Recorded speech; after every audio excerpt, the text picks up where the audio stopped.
সেই পর্যবেক্ষণের দিকে নজর রেখেছিলেন সুপ্রিম কোর্টে। সুচারু, তাদের বক্তব্যটা একবার তুলে ধরো।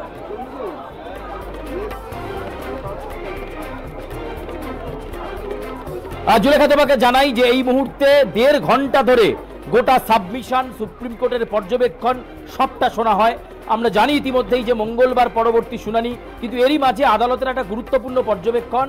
আগামীকাল আন্দোলন তুলে নিয়ে কাজে যোগ দিতে বলা হয়েছে জুনিয়র চিকিৎসকদের, এবং একটু পরেই কিন্তু প্যান জিবি হবে, সেখানে পরবর্তী সিদ্ধান্ত তারা নেবেন। আমি একটু কথা বলবো, তাদেরই প্রতিনিধিরা এখানে আমাদের সঙ্গে রয়েছেন, একটু কথা বলবার চেষ্টা করব। প্রথমে বলছি যে আদালতের এই পর্যবেক্ষণ, কোথাও কি এই জাস্টিসের জন্য আন্দোলন, তিলোত্তমার জন্য আন্দোলন মন ভেঙে দিল? হ্যাঁ, কারণ আমাদের শুরু থেকেই, প্রথম থেকেই আর কি একটাই ডিমান্ড ছিল জাস্টিস। সেটা হচ্ছে যে আমরা চাইছিলাম যে এই ইনভেস্টিগেশনটা আরও মানে তাড়াতাড়ি অগ্রগতি হোক। আর যেটা আমাদের যেটা ডিমান্ড ছিল, আমাদের তো আর অন্য কোনো ইয়ে ছিল, মানে মূল ইয়েটা ছিল আমাদের যাতে জাস্টিসটা আমরা তাড়াতাড়ি পাই। কিন্তু এখন অবধি আজকে আর কি এই শুনানির পরেও আর কি সেটা নিয়ে কোনো খুব যে ক্ল্যারিটি আমরা পেলাম সেটা কিন্তু নয়। তাই জন্য আর কি এই আন্দোলন আর কি মানে যেটা আমরা আর কি চালিয়ে আসছি এতদিন ধরে, সেটা পুরোপুরি যে তোলার আর কি সেটা একদমই আর কি নয়। আমাদের আর কি মিটিং হবে, সেখানে সব কটা কলেজের আর কি সব মানে ডাক্তাররাই থাকবে সেটাতে। তাই জন্য আর কি মানে এখনও যে এটা কালকে বিকাল 5টার মধ্যেই যে উঠে যাবে বা উঠে, সেটা নিয়ে আমরা এখনই আর কি একদমই আর কি এটা আমরা প্রতিশ্রুতি দেওয়ার সেই জায়গাতেই আমরা নেই। সেটা এখন আর কি আমাদের মধ্যে আর কি মিটিং হবে, কারণ কিন্তু জাস্টিসটা কিন্তু এখনও কিন্তু মানে এটার পরে মনে হচ্ছে কিন্তু এখনও এটা অনেকটাই ফারফেচড আছে। এখনও কিন্তু আমাদের অগ্রগতি বা যেটা আমরা আশা করেছিলাম, অনেকেই আমাদের আশা ছিল যে এটাতে মানে এই হিয়ারিংয়ের পরে অন্তত কিছুটা অন্তত আমরা আর কি সেই দিকে আলো দেখতে পাবো। কিন্তু এখনও আর কি মানে টু বি ফ্র্যাঙ্ক আর কি সেটা এখনও আমরা সেই ইয়েতে এখনও অনেকটাই মনে হচ্ছে এখনও বাকি আছে। তাই জন্য আর কি আমরা এই হিয়ারিংয়ের পর খুব একটা যে আমরা মানে সন্তুষ্ট বোধ করছি বা সেরকম কিন্তু নয়। 1 মাস 1 দিন অতিক্রান্ত, রাত জাগা আন্দোলন, প্রতিবাদ সংগঠিত, আপনাদের সঙ্গে বাইরের লোকেরাও পা মেলালো, কলকাতার বিভিন্ন প্রান্তে রাত দখল কর্মসূচি, এত কিছুর পরে আজকে সুপ্রিম কোর্টের পর্যবেক্ষণ। আগামীকাল 5টায় উঠে না গেলে রাজ্য সরকার পদক্ষেপ গ্রহণ করতে পারে, কি মনে হচ্ছে? খুবই হতাশজনক একটা মনে হচ্ছে, এরপরে কী হবে জানি না। তবে দেখুন, আমরা আন্দোলনটা এমনি নামিনি, আমরা হসপিটালটাকে আমাদের নিজেদের বাড়ি মনে করি। আমরা সেকেন্ড হোম। আমরা এখানে আসার পরে বলে যাই যে আমরা বাড়িতে ঢুকে গেছি, হসপিটালে ঢুকে গেছি, আমরা সেফ। সেইখানে আমাদের একজন সিনিয়র দিদি যেরকমভাবে একটা খুন এবং যা হয়েছে, সেটার জন্য আমরা সবাই, ইভেন আমরা নিজের ব্যাচমেটদেরও বলতে পারছি না, ফিমেল ব্যাচমেট, যে তোমরা কালকের থেকে আসো। একটা তো অর্ডার বলছে সুপ্রিম কোর্ট, ঠিক আছে মানছি, তিনি বলতেই পারেন যে আপনারা কালকের থেকে, কিন্তু যারা মেয়েরা ফিমেলরা আছে তাদের এখনও কোনো হসপিটাল, শুধু আমাদের আরজি করে ছাড়ুন, কোনো হসপিটালে এখনও পর্যন্ত ফিমেল রুম, রারেমো রুম সিকিউর করতে পেরেছে কি? কালকে 5টার সময় তারা কী করে সেই রুমে আবার ডিউটি করবে? এমন বলতে পারে যে কালকের পরে আন্দোলন তুলে নেওয়ার পরে আবার এই ঘটনাটা ঘটবে না, আর ঘটলে তখন আবার সেই একই রকমভাবেই তো কাজটা হবে। কিন্তু আর সিআইএসএফ যারা দিয়েছে শুধু আরজি করে, বাকি বলুন মেডিকেল কলেজ বলুন, এনআরএস বলুন, পিজি বলুন, সবখানে কিন্তু সিআইএসএফ নেই। ইভেন মুর্শিদাবাদ, মালদা, কুচবিহার, এই সব জায়গায় তো সিআইএসএফ দরকার। সমস্ত হসপিটাল, আমরা বলছি সমস্ত হসপিটাল, নট অনলি আরজি কর, সমস্ত হসপিটালে সিআইএসএফ দিতে হবে। এবং সেটা শুধু আইওয়াসের জন্য 7 দিন 10 দিন, ইভেন 1 মাস নয়, এবং এটা পার্মানেন্টলি দিতে হবে। পার্মানেন্টলি আমাদের সিকিউরিটি দিতে হবে। এই 1 মাস চললো, আন্দোলন চললো, তারপরে আবার সমস্ত সিকিউরিটি ভুলে গেল, আবার সিআইএফ চলে গেল, আবার যেমনকে তেমন হয়ে গেল। আলটিমেটলি এরপর ঘটনা ঘটবে, তারপরে প্রশাসনের টনক নড়বে, প্রশাসন তারপরে ব্যবস্থা নেবে। কিন্তু সেটা তো অ্যাকচুয়ালি ঘটনা হতে পারে না। যখন মানুষ মারা যাবে তারপরে ব্যবস্থা নিয়ে তো কোনো লাভ নেই। আগে প্রিভেনশন, আমরা কমিউনিটি মেডিসিনে পড়েছি প্রিভেনশন বেটার দেন কিওর। আমরা সেই জিনিসটাই বিশ্বাস করি, প্রিভেনশনটাকে করতে হবে। আগে আপনাদের দেখাতে হবে যে না আমরা প্রিভেনশন করেছি। প্যানজিবিতে তাহলে আলোচনা কি হতে চলেছে? আমাদের প্যানজিবিতে ডিসিশন নেবে, স্যাররাও সেক্রেটারি থাকবে, আমাদের সবাই কলেজের মিটিং হবে যে এর পরবর্তী আমরা কি পদক্ষেপ নিচ্ছি। যেহেতু আইনগতভাবে সুপ্রিম কোর্ট যেহেতু একটা বলেছে, তো আমাদের তাকে সম্মান দিয়ে আমাদের কিছু জিনিস ডিসিশন নিতে হবে। তো আমরা ডিসিশন নেবার পরে আমাদের নেক্সট স্টেপ কী করতে পারি, এবং বাকিরা যারা আমাদের সিনিয়ররা আছে তাদের সাথে কথা বলে আমাদের নেক্সট স্টেপ কী হবে সেটা আমরা যদি পারি একটুখানি। আমরা একদমই খুশি নই পর্যবেক্ষণ। আমরা জাস্টিসের ব্যাপারটা এখানে আমরা পাইনি। আমরা সিবিআইয়ের তদন্তের কী এগোলো সেগুলো আমরা এখনো বুঝতে পারছি না। মোটিভটা কি? আমাদের মেইন যে এত বড় একটা জায়গা, হসপিটাল মতো জায়গা, আমাদের সেকেন্ড হোম, যেখানে আমাদের এইরকম একটা জায়গা এরকম হয়ে গেল, হ্যাঁ, আমাদের বাড়ি এসে ফোন করে বলে যে আমরা হসপিটালে আছি, আমরা সেফ, সেইখানে এই একটা নরকীয় ঘটনা ঘটলো। তো এইটার জন্য মোটিভটা দরকার। আমরা বাড়িতে মানুষ বাড়িতে কি ঘর ব্লক করে আমরা ঘুমাই, বাড়িতে আমরা হসপিটালে ডক্টরস রুম ব্লক করেও ঘুমাই না, ওপেন করে সবাই থাকি, জানো না আমরা এখানে এতটাই সেফ ভাবি।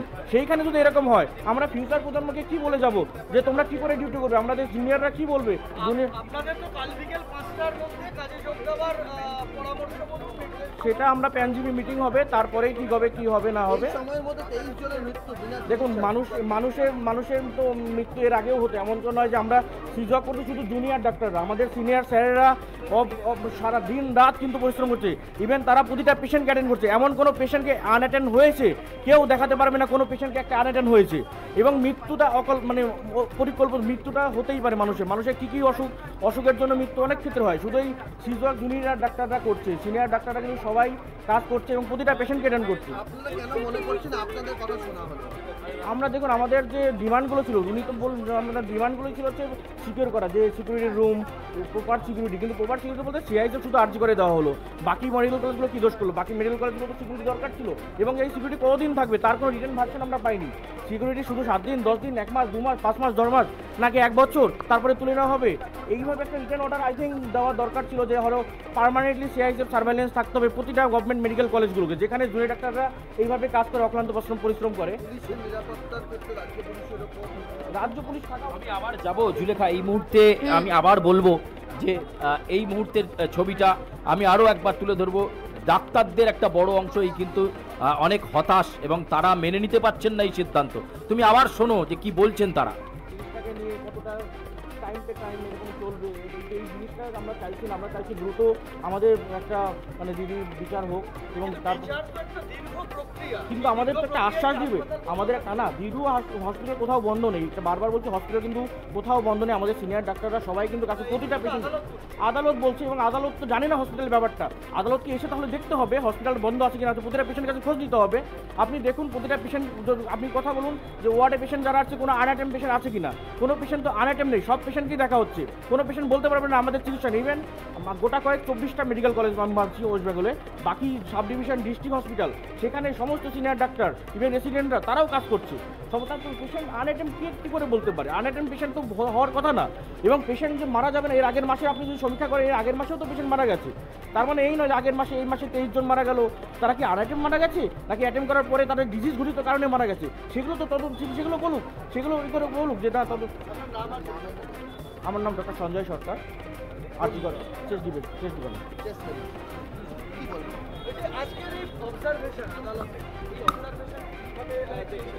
দেখুন এরপরে আমাদের যেটা মূলত আমাদের প্রথম দিক থেকেই যেটা ডিমান্ড ছিল সেটা হচ্ছে জাস্টিসের, তাই জন্য আজকে এই শুনানির পর এখনও মনে হচ্ছে যে সেটা অনেকটাই ফারফেস্ট, সেটা পেতে দীর্ঘ সময় আমরা অপেক্ষা করে আসছি, আগামী দিনও আমরা জানি না যে আর কত সময় আমাদের অপেক্ষা করতে হবে।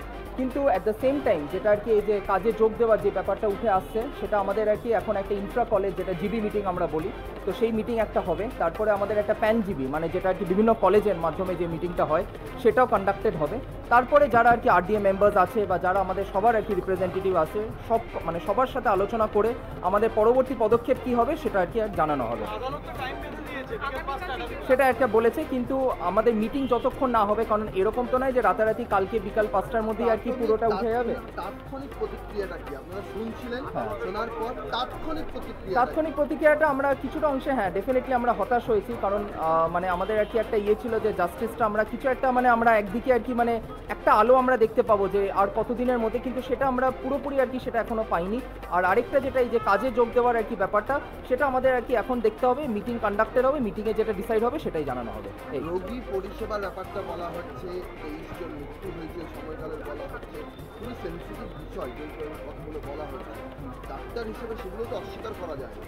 সেটা দেখুন ডেফিনেটলি রুগী আমরা অ্যাজ আ ডক্টর আমাদের ডেফিনেটলি পেশেন্ট পরিষেবা দেওয়াটাই আমাদের কিন্তু অ্যাট দ্য সেম টাইম এই যে 23 জনের কথাটা বলা হচ্ছে সেটা আমি সবাই চাইছে সেটা ডিটেলসে কারণ এরকম অনেক এর আগের মাসেও যেটা আগে ডাক্তারবাবু বলেন, এর আগের মাসেও অনেক এরকম ডেথ হয়েছে, কী কারণে হয়েছে বা কোন পরিস্থিতিতে হয়েছে, সেগুলো সব কিছুই বিচার করে দেখা দরকার। কারণ এরকম র্যান্ডম 23 জনের বললে সেটা আমাদের পক্ষে ডিল করাটা মুশকিল। কিন্তু এরকম নয় যে পেশেন্ট অ্যাটেন্ডেড হচ্ছে না, ইমার্জেন্সি খোলা আছে, সবকটা মেডিকেল কলেজ খোলা আছে, সিনিয়র ডাক্তার অক্লান্ত পরিশ্রম করছে, আর সব পেশেন্টই অ্যাটেন্ড করা হচ্ছে। এরকম নয় যে কোনো পেশেন্ট বিনা অ্যাটেন্ড করে ফিরে। কার্ডিওলজি, রেডিওলজি এবং অনকোলজি এই তিনটে সুপার স্পেশালিটি বিভাগের কথা উল্লেখ করা হয় যে এখানকার পেশেন্ট অনেক গুরুত্বপূর্ণ এবং আপনাদের সরকারি হাসপাতাল থেকে পরিষেবা না পেয়ে তারা বেসরকারি হাসপাতালে যাচ্ছে, দিনের শেষে মুনাফা দিচ্ছে বেশি।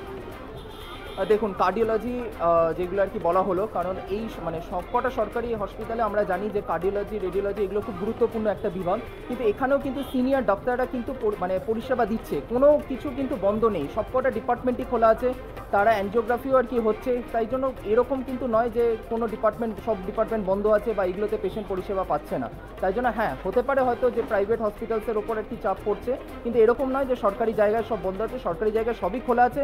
আমরা আর কি এখনও যোগদান করিনি, তাই জন্য সিনিয়র ডাক্তাররা অক্লান্ত পরিশ্রম করছে আর তারা কোনো পেশেন্টকে বিনা চিকিৎসায় কিন্তু ফেরাচ্ছে না। বিচার একটা দীর্ঘ প্রক্রিয়া, কতদিন আপনারা এই অবস্থা?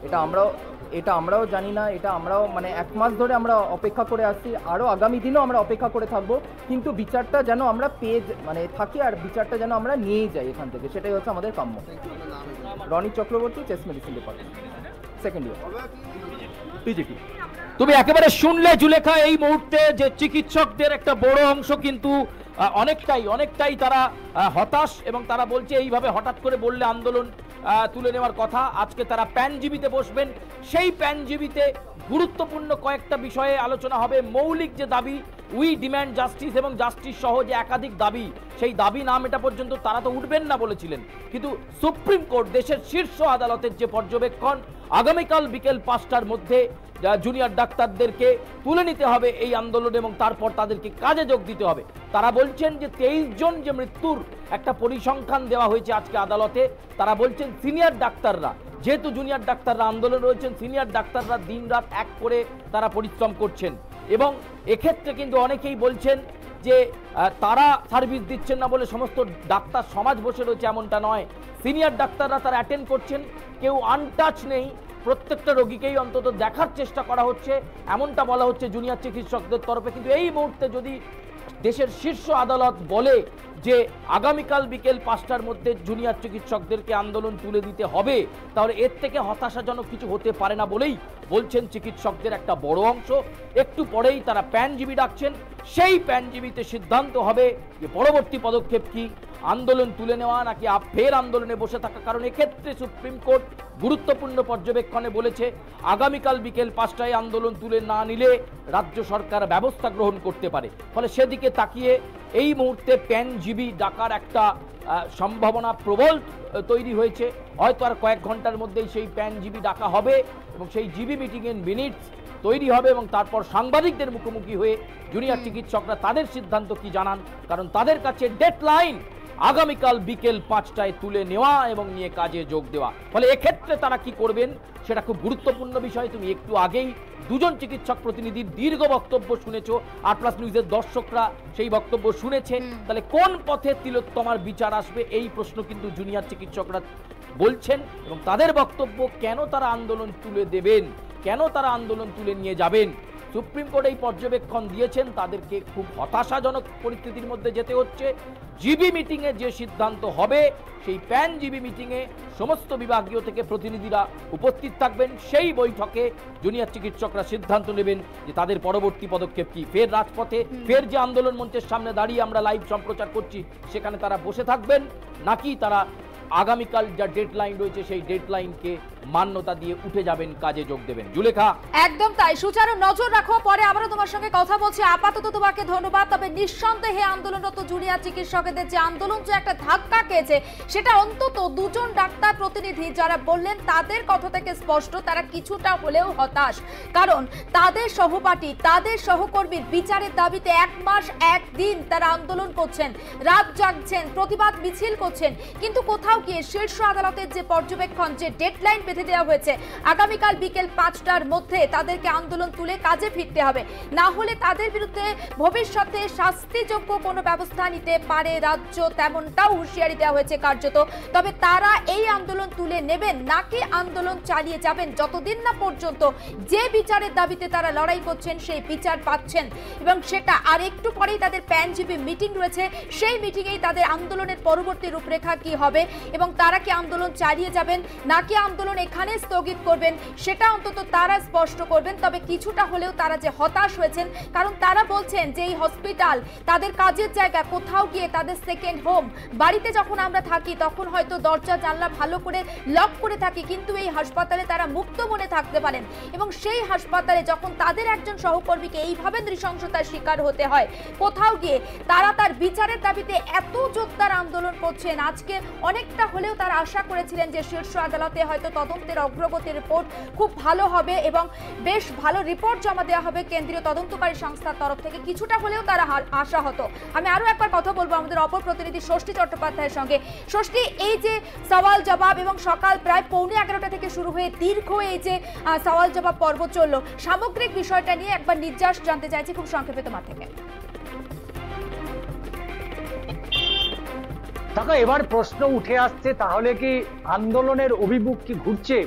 তার কারণ সুপ্রিম কোর্ট যে ডেডলাইন বেঁধে দিয়েছে জুনিয়র ডাক্তার বা চিকিৎসকদের, সেই ডেডলাইন অনুযায়ী আগামীকাল বিকেল 5টার মধ্যেই অন্তত চিকিৎসা পরিষেবার মধ্যে ফিরে যেতে হবে ডাক্তারদের।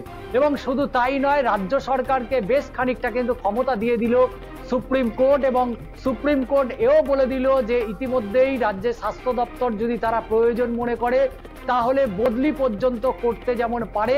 তার পাশাপাশি যদি চিকিৎসকরা তাদের কাজে যদি না ফেরে, সেক্ষেত্রে রাজ্য সরকার যদি কোনো পদক্ষেপ গ্রহণ করে সে বিষয়ে কিন্তু সুপ্রিম কোর্ট কোনো রকম হস্তক্ষেপ করবে না।